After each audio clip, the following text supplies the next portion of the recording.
Good morning. I'm joined today by members of my command staff, Mayor Malik Evans, Mike Curran from ATF, Chief Stefan Napolitano from the Rochester Fire Department, Special Agent in Charge Jeremy Bell from the local branch of the FBI. Over the past 48 hours, the Rochester Police Department Major Crimes Unit, our Joint Terrorism Task Force members, and the Arson Task Force, which, if you remember I said yesterday, the Arson Task Force is police detectives, fire investigators, and ATF is also a normal part of the Arson Task Force. They've been conducting an extensive investigation into the tragedy that occurred on New Year's Eve outside the Kodak Theater on West Ridge Road. The following is a synopsis of the information we have learned thus far. Again, it must be noted, we are still gathering information, and all of this is preliminary. All evidence point to the suspect as 35-year-old Michael Avery from the Syracuse, New York area. The suspect passed away last night.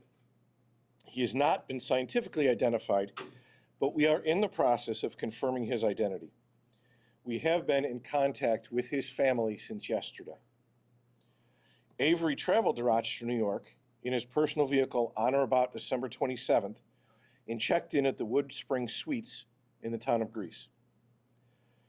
On December 29th, at about 2:45 p.m., Avery rented the Ford Expedition from a car rental agency at the Rochester Airport. On December 30th, between 9 a.m. until about 6 p.m., Avery made at least a half dozen purchases of gasoline and gas containers from different locations throughout the Monroe County and Ontario County areas. Thus far, our information has shown he was alone when making these purchases.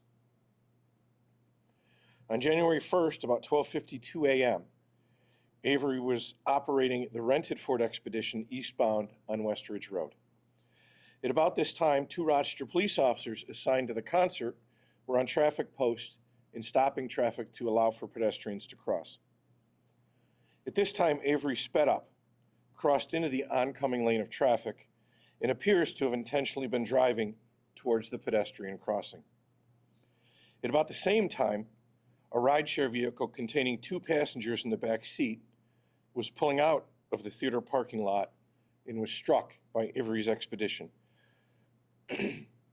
This created the chain of events that followed, leading to the death of the two rear seat passengers of the rideshare vehicle and the injuries of at least 9 pedestrians. That number has changed since yesterday as more people have come forward to report their injuries. Yesterday, a search warrant was executed on the hotel room rented by Michael Avery. There was no suicide note recovered during the search of the hotel room. An additional search warrant was executed on Avery's personal vehicle, which was recovered at the airport parking garage. Investigators are still combing through evidence recovered from his vehicle, but nothing thus far has been recovered that provides any additional insight into why this occurred. Although the motive behind the crime remains unknown, the conversations we've had with his family so far leads us to believe that Avery may have been suffering from possible undiagnosed mental health issues. At this time, we've not been able to identify that there was anyone else involved in the crime or that it was part of a larger plot. Additionally, we have not uncovered any information leading us to believe that the actions of Michael Avery on New Year's Eve were motivated by any form of political or social biases. It must be noted this is an ongoing investigation and additional information may be developed. We're going to share his photo today and ask that anyone with additional information about this tragedy or about the suspect's motivation, please contact the RPD Major Crimes Unit at 428-7157. There's also an email, and this will be on the written release when we put it out, but it's majorcrimes@cityofrochester.gov. Mayor Evans is going to say a few words, and then I will come back and take some questions. Just let me again reiterate my thanks to our law enforcement partners and to the Rochester Police Department, Rochester Fire Department, FBI, ATF, all of our partners that are here for their work on this unfortunate case. As the chief said, there are still many unanswered questions We hope to continue to provide updates as we have them. I have been getting inundated with questions as to why this individual would choose, number one, Rochester, New York, why he would choose to do this on New Year's Day, and why he would appear to target concert goers trying to have a great time to bring in the new year. Those are all things that we don't have questions. Those are all questions that have been raised and things that we just don't have answers to yet. But as I've said, the Evans administration is big on transparency. So we wanted to make sure today that we provide an update on all the information that we have available now, because there's been tons of stuff that has been out there that has been unsubstantiated. But what the chief just laid out is the facts. But the most important thing today, I think, for us as we go into the new year is to remember the victims of this horrific accident. Remember, these folks were going to see a Grateful Dead tribute band, and they were expecting to be able to ring in the new year and have a good time. But instead, we have individuals that are now going to be burying family members, and we have people who have now life-altering injuries because of the choices that this suspect made.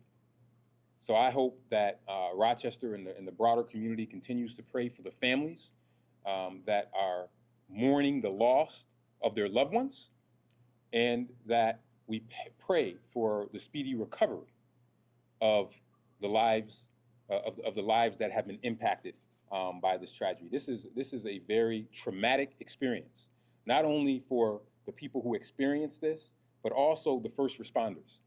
It should be noted that there were off-duty Rochester police officers that sprung into action to try to render aid to the individual that was responsible for this heinous act, not even thinking about their own safety, but running to try to put out the fire of the inferno that he started. So even in the midst of this despicable tragedy, there is a reminder that there still is goodness in this world, of the individuals that sprang into action without thinking about their own safety to try to save others.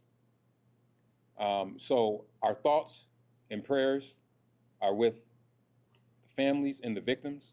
We will continue to provide updates as we have them. We did that yesterday. And as we get more information, we will continue to provide them. There are lots of questions. I have lots of questions. Everyone up here still has lots of questions. Why Rochester? Why Syracuse? Why all the gas cans? These are all things that will continue to be investigated. And as the chief has said, this is an ongoing investigation until it's not. So this is an ongoing investigation until it's not. But we will continue to provide updates as we have them. And the last thing I want to say is that anyone during these festive holiday seasons, sometimes people have issues dealing with some of the challenges that they have. I want to encourage folks in the Rochester community, the broader community, to seek help if you need it. There is so much help out there. 988 is a number that can be called for anyone that is experiencing suicidal issues, mental health issues. There are resources that are out there. And I sometimes think in our broader communities, when we see these types of tragedies, what could happen if people seek out those resources that are available to them. Thank you. Thank you, Mayor. Questions? What leads you to believe that this Mr. Avery has or had mental health problems? That's based on our conversations with the family. That, as I said, we've been talking to them since yesterday. Was anything recovered at the hotel room? There are parts of the investigation I'm still not going to comment on, so we'll leave that for But now. no journal or suicide? No journal, no suicide note. What ties does he have to Rochester and this community? That we don't know. Again, as the mayor said, why Rochester? Why this venue? We just don't know. Chief, any previous interaction with police, either here or in Syracuse, and any evidence that his family ever tried to get him any help for his mental health issues? Well, again, I'm not gonna comment on his family business. I don't know, and no contacts with law enforcement. Chief, now that you've ruled sort of, I don't want to put you ruled out that there was any social or political agenda? Is there any nexus to terrorism here at all? Because I know that word has been thrown out a lot. What do you want to say about that? Well, I'll let Agent Bell comment on that, but as I said, we have not found any of that yet. The investigation will continue. We have not found that. Jeremy, do you want to comment on that? Sure. Chief, thank you. Good morning. So I can confirm our Joint Terrorism Task Force is involved, but that's not abnormal in a case like this. What I can tell you is so far we've uncovered no evidence of an ideology and no nexus to terrorism, either international or domestic, so far in the investigation. Will the FBI still be part of the investigation then, or do you hand it back over to local police? Absolutely. The FBI and our Joint Terrorism Task Force will see this investigation through to its end with the RPD and our law enforcement partners. But again, that's not abnormal. It's something we do in all cases such as this one. Thank you. While you're there. Can you clarify the terminology of the gas canisters that were found on scene? Another term that's been thrown out there is explosives. Is that how that's, I guess, approached in this scenario? So, well, I saw the term explosives too. I mean, without looking up the exact definition of what an explosive is or isn't, they were cans of gasoline. You know, there's a lot of stuff that's out there, a lot of articles, things that we're seeing that, you know, are inflammatory. They were cans of gasoline that he used to ignite the vehicle. You're talking about just those little red 1-2 gallon cans? Correct. Chief, to your knowledge, did he have any interactions with anyone in the Rochester area while he was here from the 27th on? Did he have any friends here, any connections whatsoever? None that we've identified thus far. Chief, just to clarify, was it the collision that caused the fire, or had he actually lit the gas cans prior to crashing? Yeah, again, that we're going to have to wait until Arson finishes their investigation. Can you tell how fast he was going? I mean, it sounded like he sped up. How fast was he going prior to the collision? He did speed up, and I have seen the video, but it's been a long time since I was certified in radar or estimating vehicle speed. So again, we'll let the investigation play out for that. Approximately 50 or higher? Fast.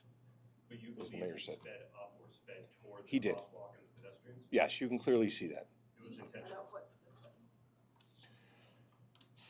500 feet or so.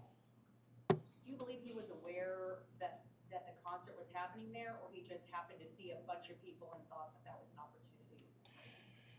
Well, again, we're going to have to let the investigation play out.